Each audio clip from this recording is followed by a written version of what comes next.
Good evening, everybody, and welcome to the third week of Irish National Opera's Friday Opera Explorer series.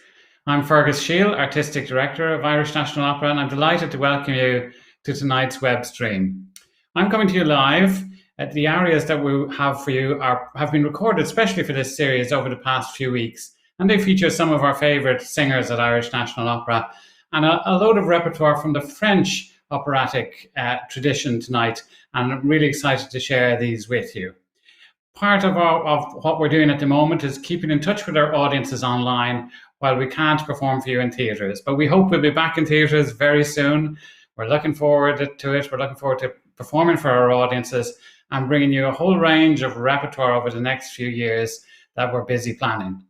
Part of what we're doing in this series is giving you a little taster, maybe, and a teaser as well of some things that are still to come over the next few years. A lot of the repertoire in these 5 concert series comes from operas that will feature in the future at Irish National Opera. All of the composers featured tonight and throughout the series are composers that we haven't yet featured in our programming. And there's lots to choose from in this regard because we're quite a young company, so there's a lot of repertoire we still haven't approached. Tonight we're going to hear some Berlioz, we're going to hear some Massenet, and we're also going to hear some Gounod. So 3 composers, and we've got 7 arias for you, which are going to be sung by Gemma Ní Bhriain, mezzo-soprano, who's going to give us 2. Gavan Ring, tenor, also going to sing 2. John Molloy, bass. Sarah Shine, soprano, and Naomi Louisa O'Connell, mezzo. And I'm really looking forward to a really rich pick of arias for you. After the arias, we're going to get a chance to speak to one of the composers that we'll be working with in the next years, and that's Finola Merivale, who I'm delighted will be joining us live for a chat later on, and we'll hear some of her music as well. I think the French repertoire is extraordinarily rich. We will be performing Bizet's Carmen for you soon. And of course, Carmen is one of the peaks of the entire French repertoire, but there's a huge tradition. And the more I explore it, the more richness I see. And I'm excited that we'll be able to program some of these operas in the years ahead. Berlioz, of course, was a maverick and somebody who didn't play by the rules. Is certainly a good way of putting him. He also had this tremendous love affair with Harriet Smithson, who is from Ennis in County Clare. So there's that Irish connection, and his unrequited love for Harriet, which then was subsequently requited but ended disastrously. And this kind of sense of tragedy which pervades longing, really. I think there's so much a sense of longing in Berlioz's music. And you'll hear it tonight in the aria from La Damnation de Faust. Of course, this piece was actually not really an opera, although it's frequently staged as an opera. And then from Gounod, we're going to hear excerpts from his 2 greatest operas, I think, Faust and Romeo et Juliet. So that's really wonderful. John Molloy is going to sing from Faust, and from Romeo and Juliet we'll hear Gavan Ring singing Romeo's aria, and Gemma again singing the Stefano's aria, which occurs in Act 3 of the opera. So we also have Massenet, as I said, Cendrillon, which is Massenet's version of Cinderella, and we'll hear beautiful aria from Sarah Shine as well. And then we also have the tragic the love affair of Werther, which is a really doomed love affair, a bit like Romeo and Juliet. It doesn't work out terribly well. And you have this tremendous love between the mezzo-soprano and the tenor, and it ends, you'll hear arias from both of those, from Naomi and from Gavan. So you'll get a sense of the richness of the lyric, the rich lyricism, I should say, of the opera. Really, I suppose I think of Massenet a bit like a French version of Puccini, these kind of really raw emotions that come at you. And so you'll have that to look forward to later on. I just wanted to tell you also that if you want a little bit more information about the arias, the performers, the background, we have a program book which you can get online on our website, irishnationalopera.ie. So please go online if you haven't already and download it, and you'll be able to follow through the arias and the performers and everything like that. And we'd love to hear from you during the course of tonight's program. Please write us a comment on Facebook or on YouTube and tell us which of these operas or which other French operas are your favourites and which you'd like to see INO perform in subsequent seasons. So tonight we'll just focus on the French. Just give us your French favourites. Or maybe you'll hear something tonight that you didn't know and that you'd like to hear more of. We'd love to hear your reaction. It's a lovely way of us knowing what our audiences are enjoying. So we'll go ahead now and listen to the 7 arias in a row, and I'll be back after that and we'll have a chat with Finola. But we'll start now with La Damnation de Faust by Berlioz, sung by Gemma Ní Bhriain. Marguerite's aria from La Damnation de Faust is one of my all-time favourite arias to listen to sing, to just play on the piano. Hopefully you'll hear just the gorgeous chords in this piece. If I could just listen to Aoife play the intro all day, I would. She goes from absolute pain and anguish to love and happiness, remembering her love, to just pure bliss, and then back to devastation. This aria has everything, and I hope you enjoy it.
Faust and Mephistopheles have come to Margarita's house at night.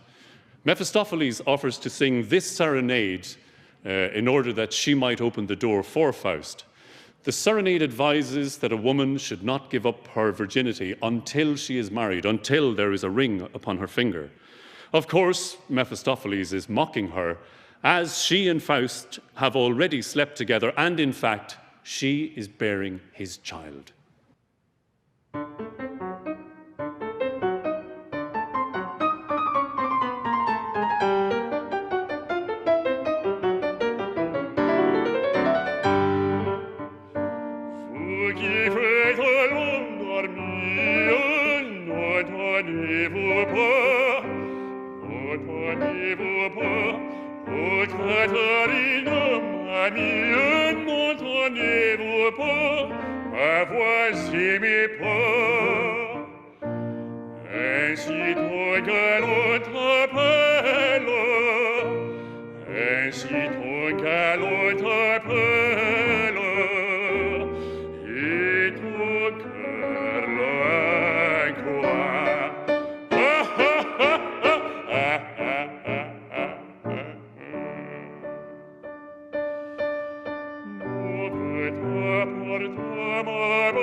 Pourquoi refuser?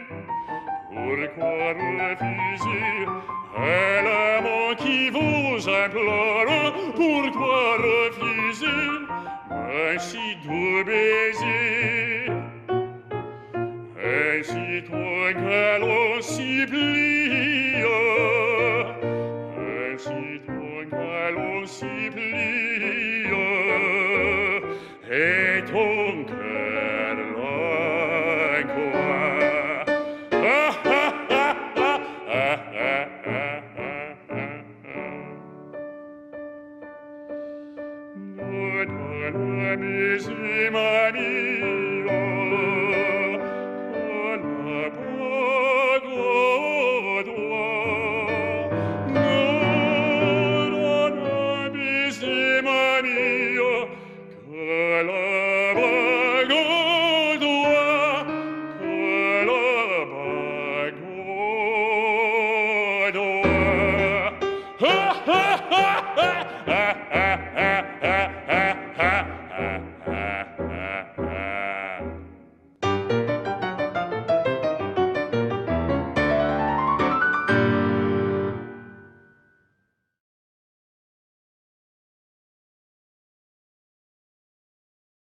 In Massenet's Cendrillon, Cinderella has just fallen asleep, upset and sad that she cannot go to the ball.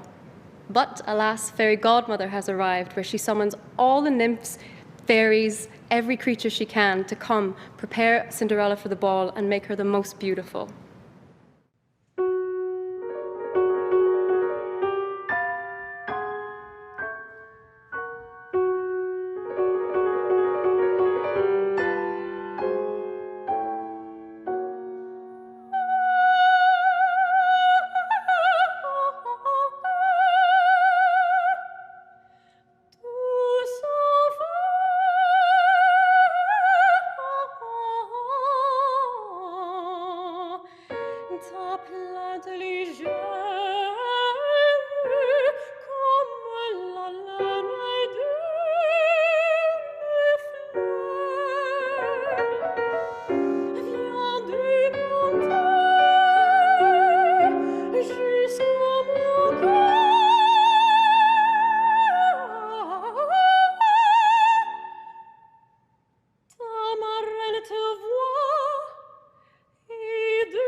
This next aria is from Werther by Jules Massenet, based on the Goethe novel. Charlotte has been reading and rereading letters from Werther, whom she has banished in the previous act. And torn with her love for this man, she is interrupted by her younger sister with a very happy good morning, and she finally, after weeks of holding everything inside, breaks down.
Werther has returned to visit his beloved Charlotte, who now, of course, is married to another man.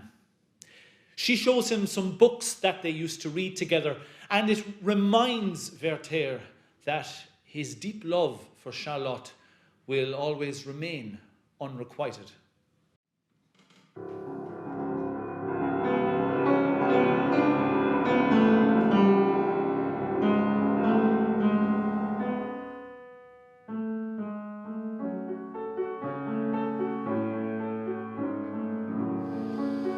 Pourquoi me réveiller au souffle du printemps? Pourquoi me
This aria is Stefano's aria, and he is a boy in the world of Romeo and Juliet. So don't be alarmed that I'm a girl singing a boy. I am wearing trousers or a jumpsuit to get into the role of a trouser role. And in this aria, he is singing to the Capulets and the Montagues, warning them about what might happen to Juliet. And he sings it in Act 2. It's his only aria in the whole opera. And as someone told me, he basically sings this aria to give the tenor a break from singing all of Act 2 by himself.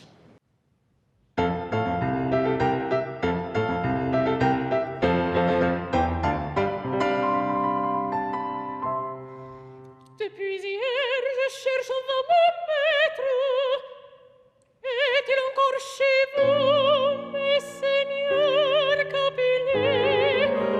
Voyons un peu si vous dignes valets, à ma voix ce matin, oseront reparaître.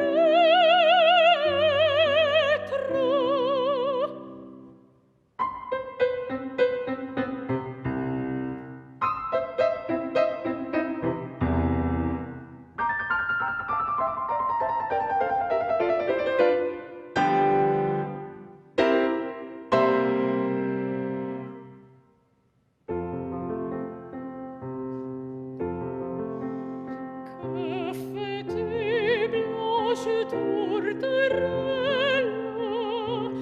Douce née de vautour, quelques jours déployant ton aile, te sévrant les amours. Au vautour, il faut la bataille pour frapper des stocks et des tailles. Leurs becs sont aiguisés. Laisse ces oiseaux de proie, tourterelle qui fait ta joie, des amoureux baisers. Gardez bien la belle qui vivra verra votre tourterelle, mais vous échappera. Votre tourterelle vous échappera.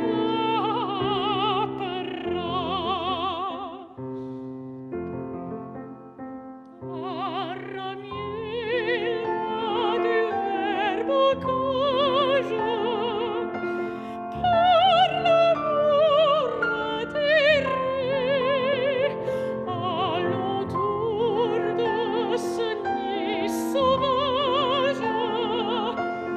Ah, je crois soupirer. Les vautours sont à la craie, leur chausson qui fait s'éterrer résonne d'un grand bruit. Cependant, leur douce ivresse aux amants courte leur tendresse aux astres de la nuit.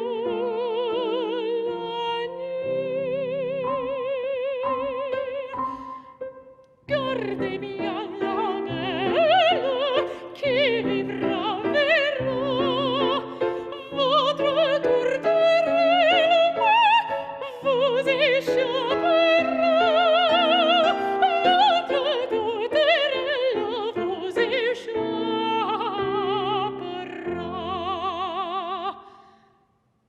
Gardez bien la belle,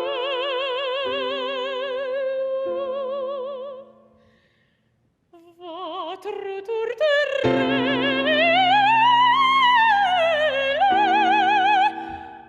vous échappera.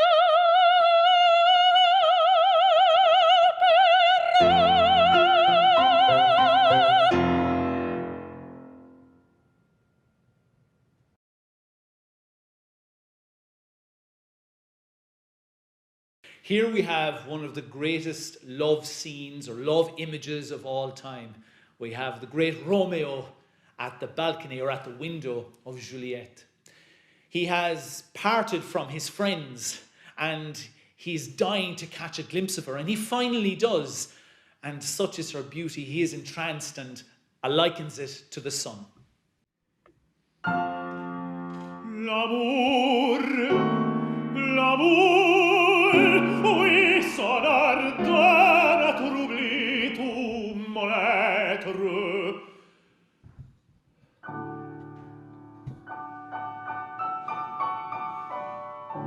Mais quelle soudaine clarté resplendit à cette fenêtre.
Beautiful. Thank you very much to Gavan Ring there with the Romeo's aria from Romeo and Juliet by Gounod, and to all our singers there, to Gemma Ní Bhriain, who also had two arias, John Molloy, O'Connell, and Sarah Shine. Bravo also to our pianist, Aoife O'Sullivan, had 6 of the 7 arias tonight, so she was very hard-working.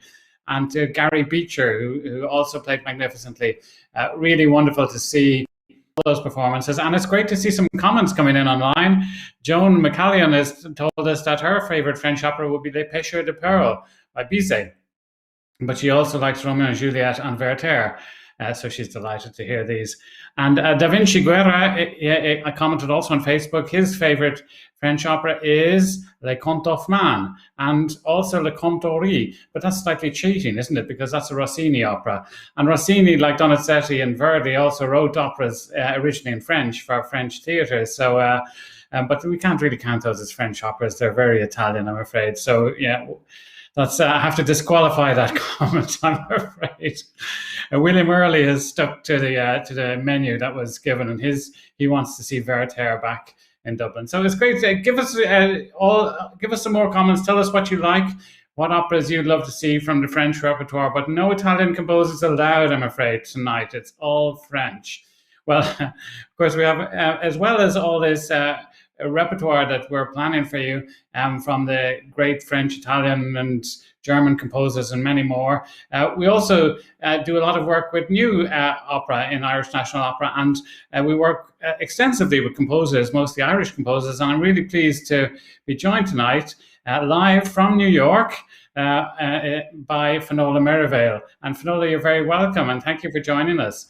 And Finola, I thought I would start by asking you maybe to tell our audience what was your own path into music composition and how you came to be writing opera. Hi, Fergus. It's great to be here. I started composing, I think, halfway through my undergraduate degree.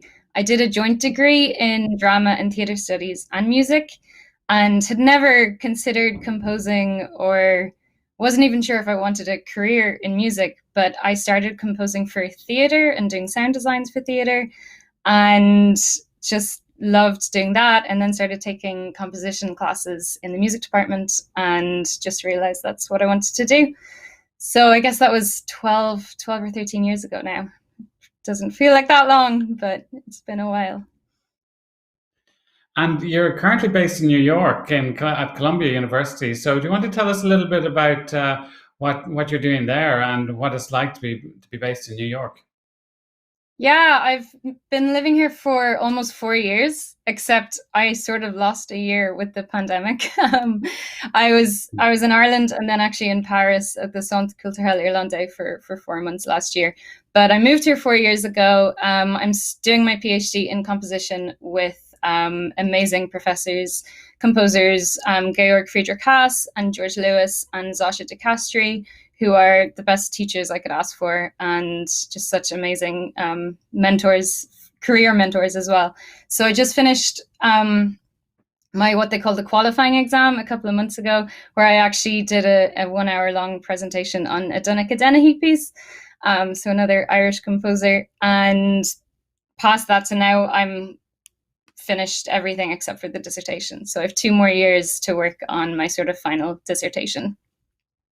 And then I teach while I'm here as well. And then living in New York's amazing. There's just so many, well, again, before the pandemic, so many concerts to be at every single week. And it's just so international as well. And as soon as you arrive, people kind of embrace you and want to learn about your music and work with you. It's been a really great place to be.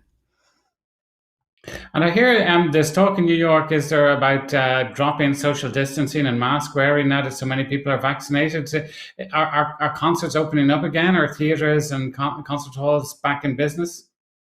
Yeah, I think they are. I haven't been to anything yet, but my flatmate is a professional violinist and he's suddenly being booked up for lots of gigs. I think at the moment they're still socially distanced indoors, but I think they've said there's going to be no restrictions from July, and Broadway's opening soon, and a lot, like, I've been vaccinated for a month, I guess, so the numbers are really high for vaccinations. So I think coming into the summer, it's encouraging to see that live music can come back soon.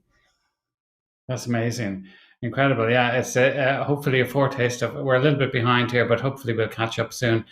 So Finola, we're talking to you in particular because you're writing a new opera for us. It's a very particular opera, and I just wanted to tell our audience a little bit about the background. At Irish National Opera, we're part of an EU consortium, which have been funded with EU funds for research and technology. And we're writing an opera, well, Finola is writing an opera. We're developing this opera as part of the project. The overall project is called Traction. There's a page on our website called Out of the Ordinary if you want more information on what we're doing. And it's a community opera in that it involves the contribution of a number of different communities around Ireland, in Tala, in rural areas, in Ishman, and one of the Aran Islands. So there's a whole different variety of people, and maybe also a lot of people who have no existing connection with opera, who may not have really encountered much opera previously, are getting to co-create the opera with yourself and Joe Mangan, the director. And so that's one exciting element of it. And so let's talk about that first. What does that idea of co-creation mean, and how does it affect the work you do?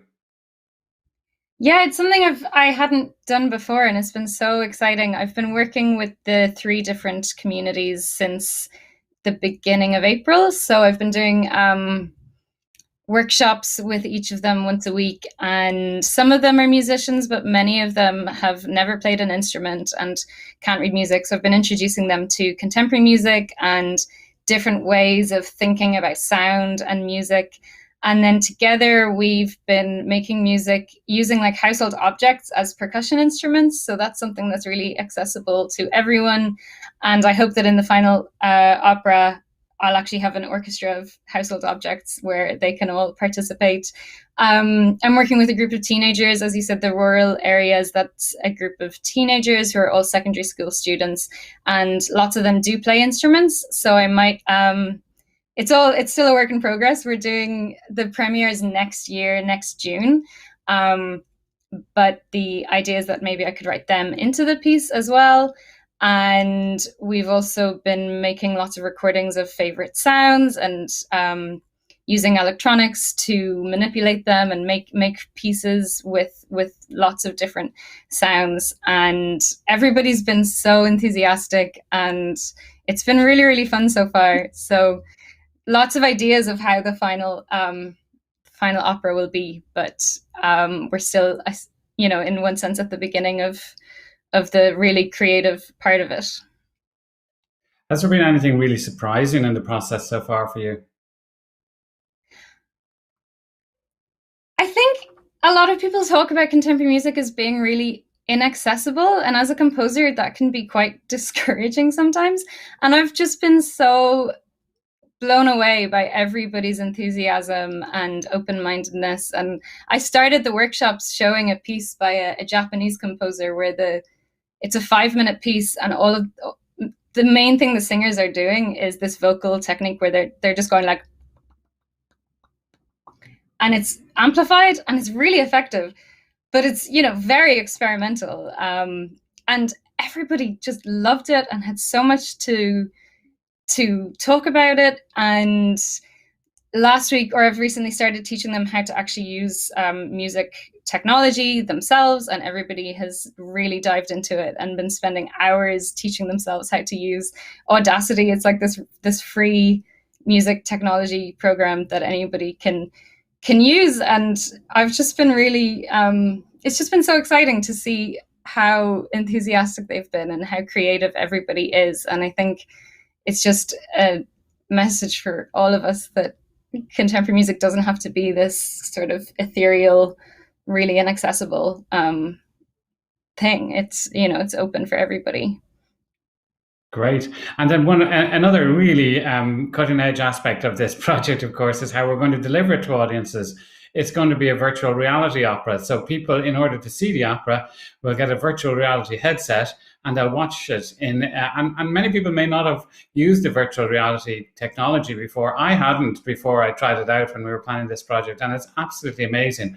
I think it's really made for opera, because opera is such a rich medium already, and here's one more sort of way of delivering opera. Tell us about your own approach to virtual reality. Is it something that you knew about before? Had you thought about this, or was it all new to you? I knew a little. I had been at the Massachusetts Museum of Contemporary Art when they had a couple of Laurie Anderson pieces in virtual reality. So I tried those out and thought the whole experience was incredible. Kind of got a little bit almost travel, like it can, if you're not used to it and you stay in the headset for too long, it can be a bit just strange to get used to. You know, it feels like you're on a roller coaster sometimes, like your stomach. In this one, we were like flying around, and I really felt like I was on a roller coaster. So the experience can be amazing. Funnily enough, one of my Columbia professors, Brad Garton, has got really into the world of virtual reality and builds his own worlds and actually teaches it. So just in the past couple of months, because of this opera, I've been taking some of his classes and trying to learn a little bit of how to actually build it myself. But we're so lucky that we have a whole team in Dublin, Virtual Reality Ireland, working with us. So I think the eventual opera will just be something completely new for everybody. Great, and I'd encourage people who are interested in this to go and read up about it on our website. It's a collaboration, as Finola said, between ourselves, Virtual Reality Ireland, also DCU are a technology partner, and then as well as those three organisations in Ireland, there's also organisations in Spain and Portugal and the Netherlands. It's a real pan-European project. There's going to be new operas written in Spain and Portugal also. So we're one of three, if you like, trials or three ways of incorporating technology into opera. But of course, as well as technology, it's also incorporating new audiences, new participants, new writers, people unleashing their creativity. And because it will be seen on virtual reality, it's very portable. And it's our plan from next summer, when it's ready, to bring it all around the country, to venues, to festivals, libraries, anywhere it can go. We hope to hit every county in Ireland with this opera, so it'll have an amazing reach. So Finola, thank you so much for joining us. This opera isn't completed yet, so we don't have anything to play from it, but what we're going to do is we're going to listen to a piece of music that you've written. And you might give us an introduction to that, but I just want to thank you very much for taking the time to join us, and continued success with the opera, and we look forward with great anticipation to the results next summer. So why don't you tell us about the piece we're going to listen to? Yeah, so this piece is called Susurrus. It was commissioned by National Sawdust last summer, and it's a very short piece, just 3 minutes, for flute and cello. And this recording was filmed in National Sawdust with flutist Brandon Patrick George and cellist Jeffrey Zeigler. And the title Susurrus means a whispering or rustling sound, and it was inspired by being in the garden in my parents' house in Ireland, having just packed up my entire life in Manhattan in 3 days during the pandemic, and the whole soundscape just was so different. Like traffic and sirens were gone, and suddenly I was surrounded by just the sound of leaves rustling in the trees and lots of bird song. So that's what inspired this piece.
Wonderful. Thank you very much, Finola. Thank you for joining us tonight, and thanks for sharing that piece with us. I can absolutely hear the leaves and the rustling in the garden. Great, and I can't wait to hear the opera in a few months' time. So thank you very much, and also thank you to National Sawdust who shared that video with us, and to the performers there, and to all the artists who took part in our program this evening. We've had some more comments online. Patricia McCullough is looking forward to seeing Romeo and Juliet, and Gemma Ní Bhriain is going for the Berlioz, La Damnation de Faust, as well as Massenet's Verdi. So there's a lot of popularity with these operas that we've chosen, and we look forward to seeing you when we get to perform them in the future.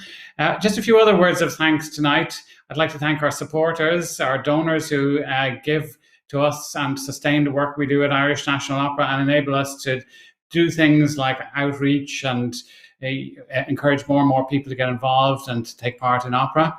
I'd like to thank Fedora in Paris, the European Circle of Philanthropists. Also to the Bord Gáis Energy Theatre and to the Goethe Institute in Dublin, where we filmed the arias, as well as one or two of them filmed in our own office in Dame Street. And of course, our major thanks to the Arts Council, our principal funder, without whom we wouldn't exist and we wouldn't be doing all this wonderful work in opera. So thank you to the Arts Council for your support and belief in us. So I hope you can join us next week for the fourth program of our Friday Opera Explorers. Next week, we're going to Russia, and we're going to be exploring Tchaikovsky, Borodin, Mussorgsky, and Rimsky-Korsakov. And I have to tell you, these are some of my very, very favorites. So I am hugely looking forward to that. I hope you can join us. We'll also be chatting to composer Jennifer Walsh and hearing what she's going to be doing and what she is doing and what she has been doing.